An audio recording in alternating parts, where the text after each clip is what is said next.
Missy, thank you very much for coming. Thank you for having me. I appreciate that.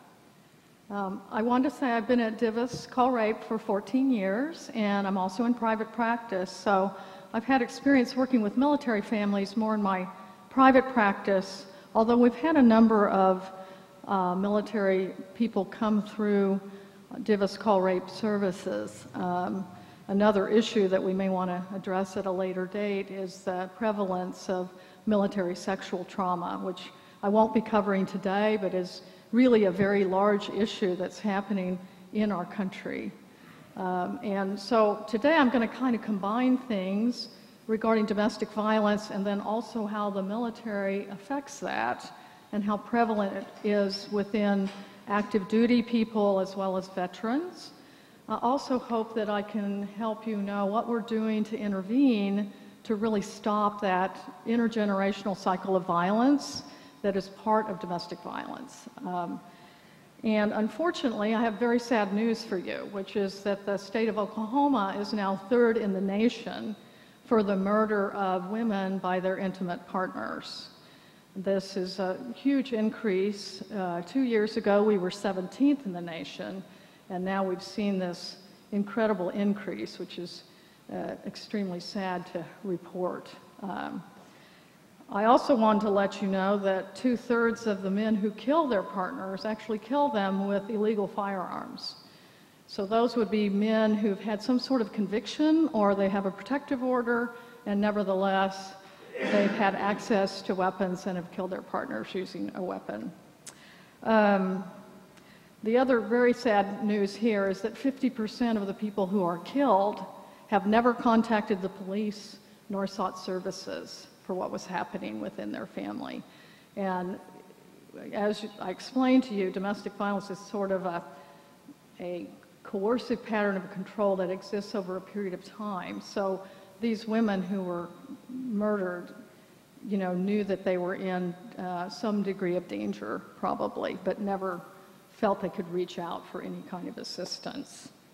In terms of military, among active duty military women, 30% report experiencing intimate partner violence, and a very high percentage of military personnel actually witnessed intimate partner violence in their family of origin. And as many of you know, domestic violence is the type of issue that is passed down from parent to child, and then the child engages often in a violent relationship, and therefore it keeps going one generation after the other. An example, Navy recruits, 54% of the men and 40% of the women witnessed intimate partner violence in their childhood homes. So this is a significant problem that affects families in our community, and we do know with effective intervention that we can help.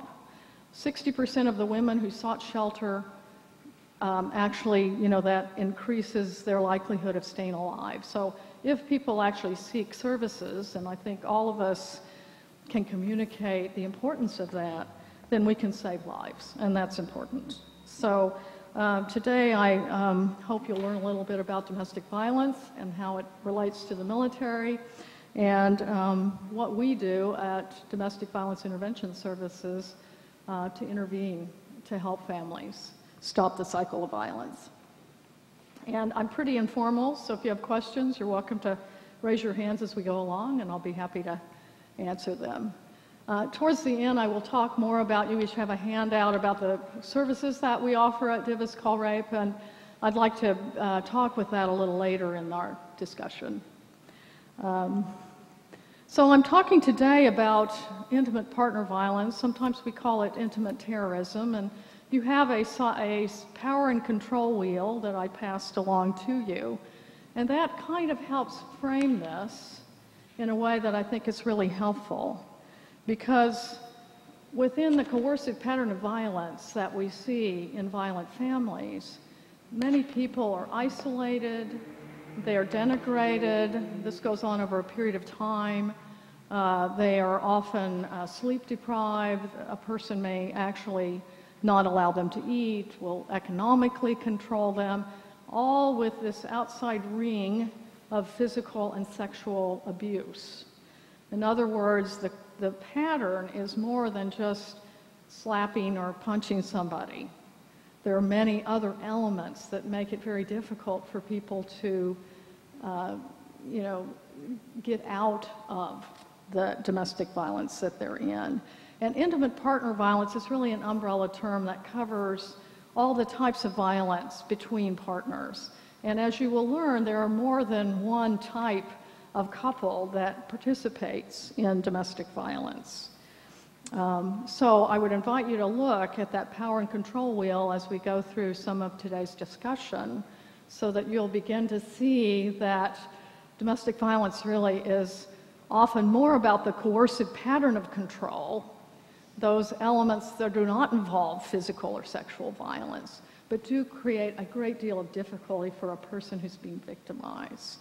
And most people who are being victimized are women, but about 10 to 15% of men also experience domestic violence where they are the victims. So it's not entirely a women's only issue.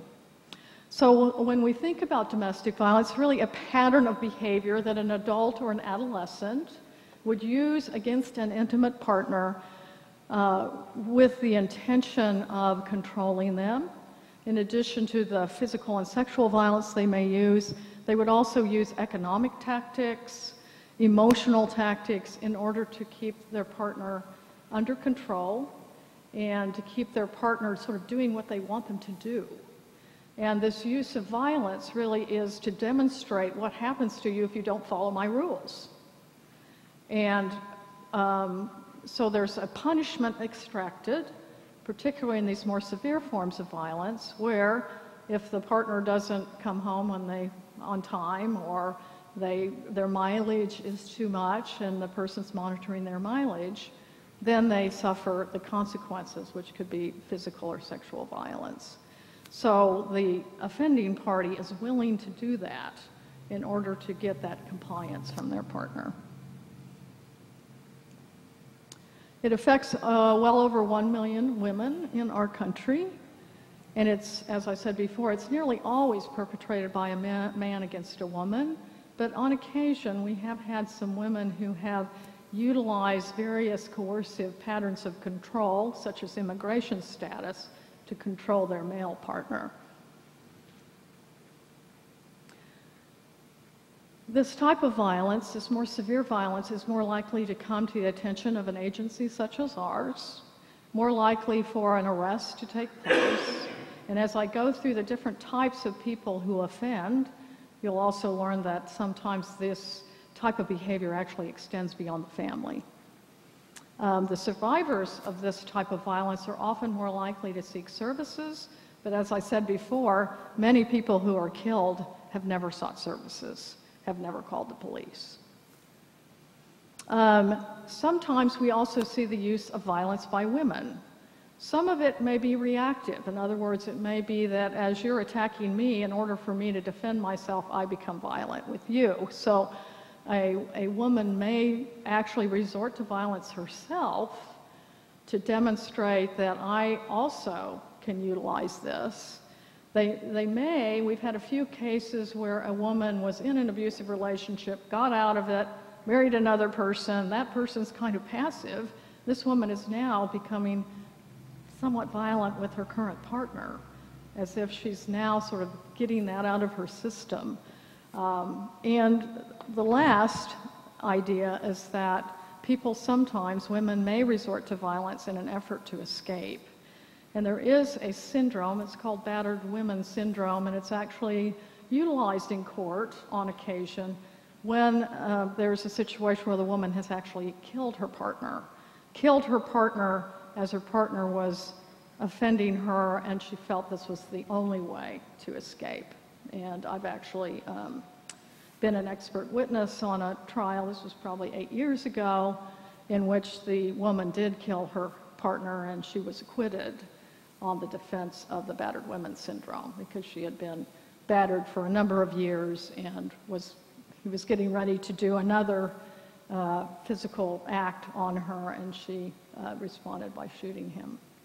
So Those are pretty unusual cases, but right now in California, they have reversed a number of cases where women have been incarcerated because they wouldn't allow them to talk about the violence that had been enacted on them as part of their defense.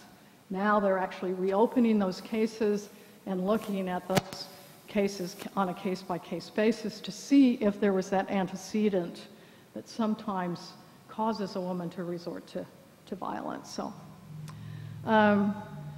situational couples violence is actually the most common form of violence, and it's 3 to 4 times more likely to be utilized than this coercive pattern of control that I'm talking about, but it's generally more impulsive.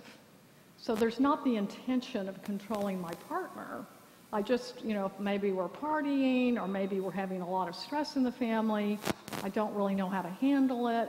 Tensions get stronger and we resort into a physical altercation with one another.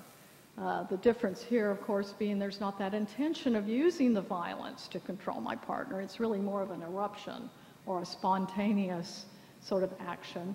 And either person could utilize that violence. So we call that bidirectional violence. Either the man or the woman could be under that state lashing out at their partner. So it's very common. It tends to occur with younger couples. It may be initiated by either party. It's often prevalent in dating relationships. And nonetheless, it can be serious in terms of physical harm.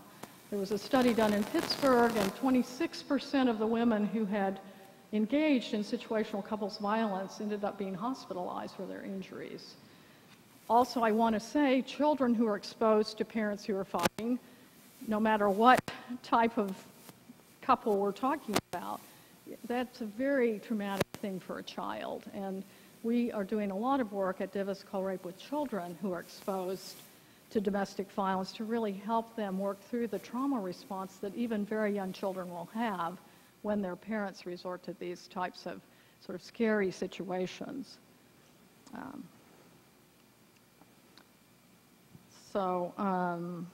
The only other thing I'd say about situational couples violence is that it tends to get better over time. With these other types of violence, it tends to get worse over time. Situational couples violence, people begin to learn other ways of solving problems, other ways of managing stress, and as they get older, those couples tend to stop the physical violence and find other resources. So it is distinctly different from the type of violence that we're talking about that is the more deadly and more serious kind of violence. So there's also different types, as there are different types of couples, there's also different types of people who offend. So I'm going to talk a little bit about that. We have the family-only people who generally do not have negative thoughts or feelings about women in general, but they don't tend to be controlling, but they may have poor relational skills, poor problem-solving skills. They exhibit violence in relationship to stress. So these are the types of people that are engaged in situational couples violence. They are often more likely to have been exposed to intimate partner violence when they were children. And the second type is a little bit more dangerous because they tend to use more moderate and sometimes higher levels of violence, and those are our pathological or dysphoric offenders. They may show some violence outside of the home, but these people have a lot more emotional dependency on their partners. So the risk factor goes up as the partner gets more and more dissatisfied. These kinds of people may become more and more controlling. They are often insecure.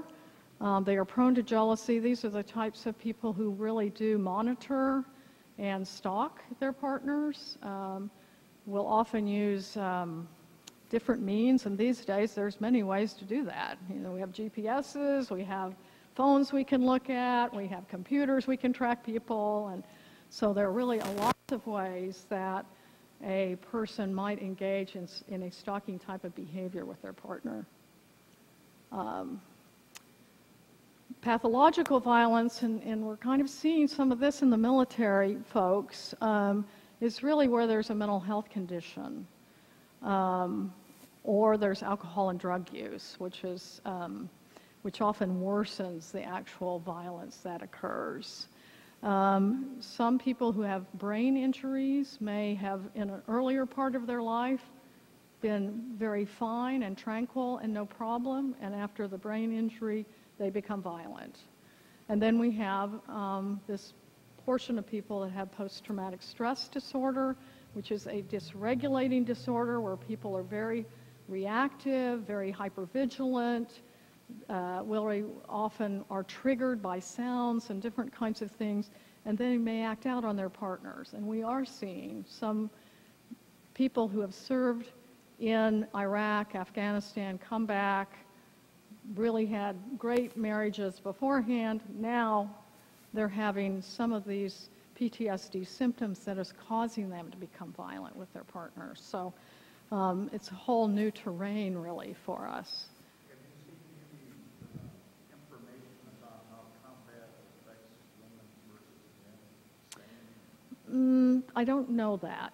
That would be an interesting area for me to kind of pursue. I've not really looked into that, but suffice it to say that anyone who is in combat could experience either a traumatic brain injury and or PTSD, and the ramifications of that are, there are many things that people may end up doing because of the exposure they've had, and that's troubling. And I'm sure some of you have heard some of these cases where I think in Fort Scott 5 women were killed within about a 3-month period by their partners who had had some service and dysregulation. So it is an area I know that the Department of Defense is looking into, and that I've done some co-presenting with some people from the VA. There really is a very strong interest in how to help people with PTSD and partners manage that sort of situation more effectively. So now we're kind of talking about that they kind of do more moderate and severe partner violence, and there may be some violence out of the home, but the antisocial batterers are really the criminal type of people that we may see. And when I say antisocial, I mean they're people who do not sort of operate with the rules that most of us operate with. They tend to really break the boundaries. They often don't have much of a conscience about their interactions and behavior, and they may have a personality disorder. These are the more dangerous people, the antisocial ones, and they tend to also have other types of offenses outside of the family. They might be the person who, like, if you cut them off in traffic, they're going to chase you down. They often have problems in the workplace. They may be angry and aggressive in many circumstances. So the first type, the family-only offender, that tends to be a situational couples person. These latter two types, the pathological, dysphoric, and then the antisocial, those are the ones that tend to use that coercive pattern of control that's a lot more damaging and a lot more dangerous. So, any questions about what I've said so far? I will briefly speak about women offenders, because we do actually have women offenders and at DVIS call rape, and they are kind of in different categories, a little similar to what I said, but there are some women who just are very aggressive and are using a pattern of control, most of the time using other types of means, like economic means, emotional abuse, those kinds of things. Most men are not physically frightened of women, but they may be frightened of other things that women can do. Like, if you're illegally here, I can expose your immigration status, and I'm willing to do that. So, there are some ways that women tend to use the coercive pattern of control, but often not with that as much of that physical element. So when we talk about military elements, what's unique about that? And how does that interrelate with domestic violence? Well, one thing is that most active duty people are younger. So the average age right now is 26 years of age. And as you could see, some types of domestic violence really are more unique to younger people, which is that situational couples violence. So we have younger people in the military. We have people who are often deployed and then come back, and they may be relocated to different places. One of the central features of an offender controlling their partner is social isolation. So if you are moved around from place to place, you don't often, right away, you don't necessarily have a good social support network. You may be far away from your family. So sometimes that just military life can lend itself to increase some of the problems that are already a part of the nature of domestic violence. Let's see. Women who are in the military have a higher prevalence of interpersonal violence than women who are not in the military. It's not hugely different, but there is a little bit of an increase for military women. Also, the ways domestic violence is handled is different if you commit it on a military base and you're a military personnel than if you were a civilian in civilian life. And I'll try to talk a little bit about that. But before that, let's look at how it's defined under the military code of military justice. So, an offense under the United States Code, the Uniform Code of Military Justice, or state law that involves the use, attempted use, or threatened use of force or violence against a person of the opposite sex. So that's their definition. And anyone see anything wrong with that definition? Absolutely, absolutely, absolutely. We do see domestic violence within same-sex couples. And so there's a little bit of difficulty there. Now, I've talked about the power control, so I won't go back into it too much, but I did want to talk about a couple of those areas that really are sort of involved with people who are living and there's active duty. And one was that isolation that I talked about. The other is intimidating a person. And sometimes I've heard people talk about when their partner comes home and they may have been in more of a commanding kind of role, they sort of have the expectation their family's going to, march along to the same authoritarian process that I've used over here. And as that family has operated maybe for 6 months, a year without that person being here, they're now learning to be much more independent. And there's often this clash of where I'm coming from, being in charge, and this family who has gone on. And in my private practice, I've had the opportunity to work with a family over time where the man was deployed 4 times. And during those 4 times, their kids totally changed developmentally, and the wife, who had been very dependent, had become very independent and had to.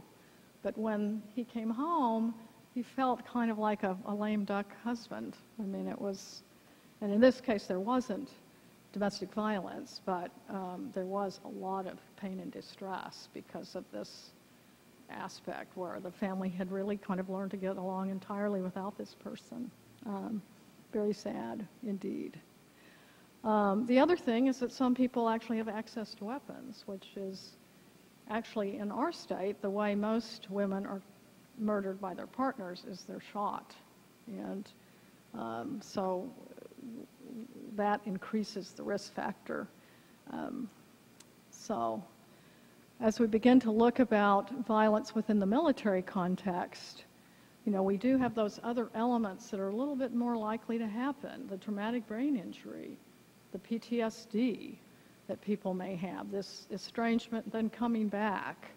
And really, regardless of the reason that you're being violent with your partner, we have to hold people accountable and say, this is not acceptable. We'll have to find some way to help you not do this, because the damage is great to the victim as well as the children in the family. So we have to, when we're reviewing these cases, we have to sort of think about what was your behavior prior to serving or prior to going overseas. So we begin to sort out those ideas of whether or not you've had a change because of that. So you have a danger assessment with you. It's one of the sheets I passed out, and it is one of the things we look at to decrease risk. But if that's, again, with somebody we're actually seeing. So if you know somebody who's in a violent situation, please encourage them to come or call an agency such as ours, because we really can help people decrease their risk. So the danger assessment was developed by Jacqueline Campbell at Johns Hopkins, and she reviewed about 200 cases of women who had been killed by their partners and looked at what factors were common in those women who had been killed, so that perhaps we might have some lethality factors that then we could share that with the people coming in, and also be more vigilant and maybe do some community response that might help. And some of the things that raise the risk factor, one is access to weapons. The other is drug and alcohol use. That increases the risk that a person has. Whether or not they've used strangulation in the past. If there is separation going on. So again, in the context of controlling your partner, if your partner starts saying, I'm fed up and I'm going to leave, now that's what we as normal people would go, great, now she's getting out of it. Fantastic. However, that increases her danger. 40% of the women who are killed during that first year of separation. So it's very tough for people sometimes to get out of these things. If a child is in the home that is not the offender's child, that's another risk factor. And unemployment is a huge risk factor. And if you are a kind of pathological person who really is like interested in really controlling and making sure your partner's doing the right thing, you have a lot of time to do that if you're unemployed. You can spend a lot of time monitoring, stalking, checking mileage, all of those kinds of things. You have a lot more time to do, which is why, in many ways, people do not leave. Most of us always struggle with how come somebody is still living in this situation. Well, some of it is because the person has said, look what I've done to you, wait until you leave. No one's going to have you but me, and I've done all these things already. I had one case that I'll mention because there was very little ongoing violence in the case. There was a very intense violent episode right at the early part of the marriage. She'd been married for 3 years. She was married to a doctor, actually. He hit her so hard he broke her sternum, and she had a 3-year-old child at the time, and he left for 5 hours. So she was just there in pain, trying to deal with her daughter and herself. He comes back. She says, really, I think I need to go to the hospital. And he said, well, it's kind of a problem. I'm a well-known person in the community. I'm not sure how that'll go. Well, let's think of how we'll tell the story of your injury. So they said, well, okay, you pulled a book off a top shelf, had books in it, it fell and broke your sternum. That's our story. So went to the hospital and took care of her, and there was no kind of ramifications from that, except for her. And she stayed in the marriage 8 more years, and he would just say things like, you could fall down those stairs. He had already enacted this one action, which said to her, I'm at risk. I'm going to have to comply. So she did get out of it by, unfortunately in her case, she had a severe eating disorder, and when she was hospitalized for a long period of time, she did end up talking about what was happening behind the scenes, and she was able to safely get out of the marriage. But many times there's not a lot of violence, is what I'm saying, but there is very intentional use of it. And I think this is the biggest problem that people have. And if you're living in a situation where some of this is going on and you're told it's your fault and you're away from your family or friends, you're not allowed to have contact with them, your paycheck goes right into what I'm going to control, you interfere with the discipline you're doing with your kids, all those kinds of factors. Over time, a person begins to adapt to that kind of system. That's what we do. We're adaptable. So many people who are in violent relationships, it sort of softens the whole effect. Whereas we outside would go, oh my gosh, this is terrible. You are being abused.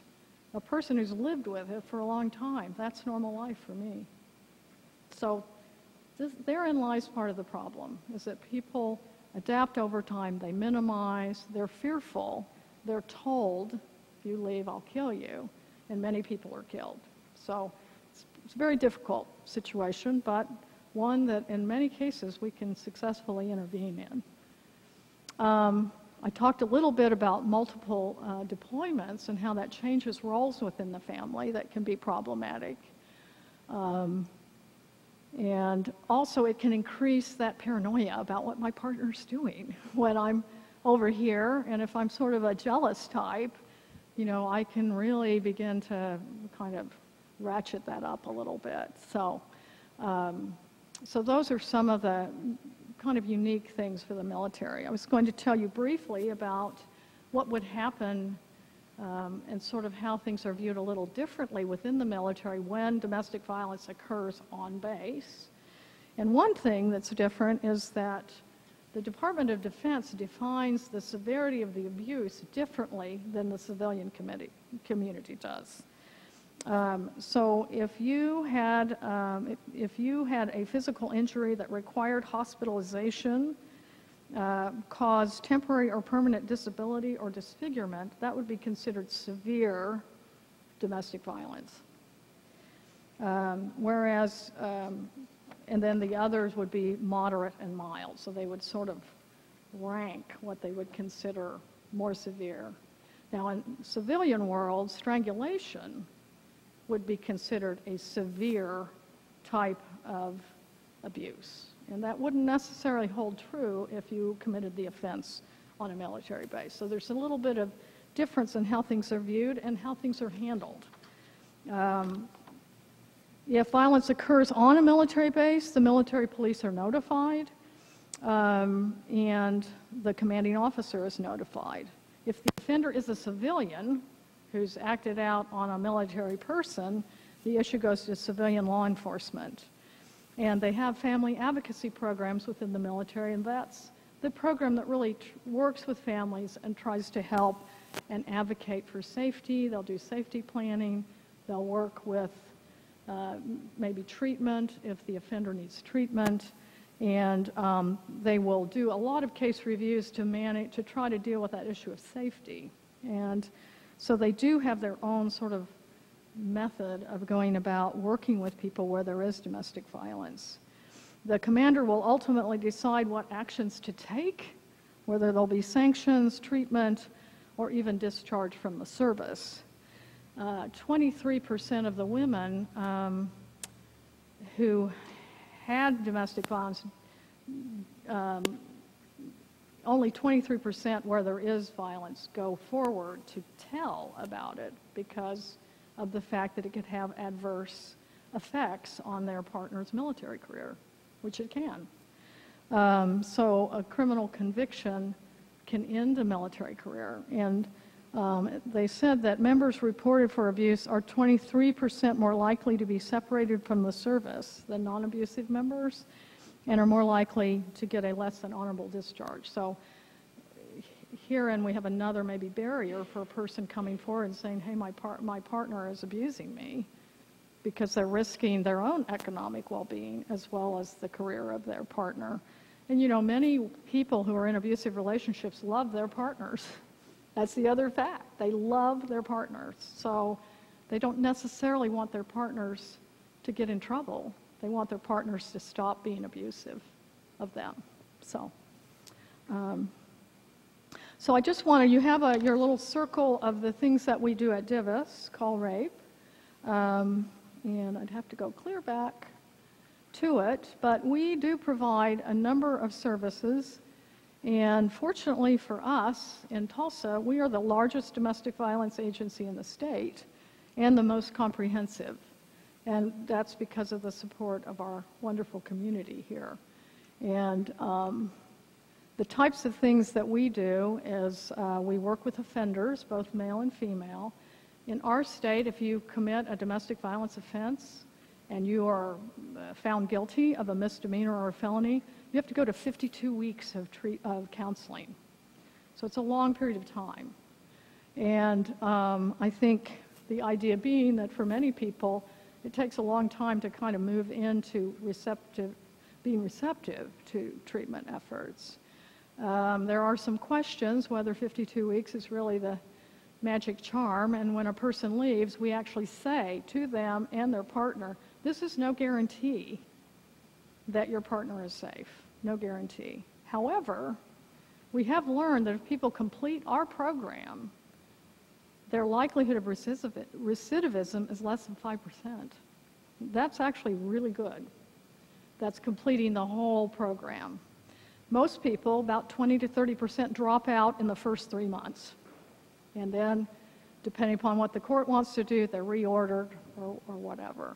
We also have legal services at DVIS Call Rape. We work with children from infant all the way through teenagers.